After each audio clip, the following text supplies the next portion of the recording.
দেখুন, আপনাদের রীতিশার মুখ ভার, কারণ হচ্ছে ওকে নাকি আইসক্রিমটা দিতে দেরি হয়ে গেছে।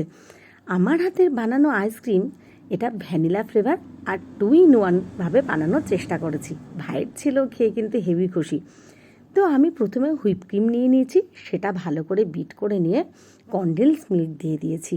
এই মিল্কটা প্রায় 150 গ্রামের উপরে, আর এটা কিন্তু 300 থেকে 350 গ্রাম হুইপ ক্রিম হবে। দিয়ে দিলাম ভ্যানিলা এসেন্স, ভালো করে বিট করে দুটো পাত্রে ভাগ করে নিলাম। একটা হোয়াইট রেখে দিলাম আর একটা পিঙ্ক কালার বানিয়ে নিলাম। একটা এয়ারটাইট কন্টেনারে প্রথমে হোয়াইট দিলাম, তারপরে পিঙ্ক কালারটা দিলাম, তারপরে আবার হোয়াইট দিলাম, আবার পিঙ্ক কালার দিলাম।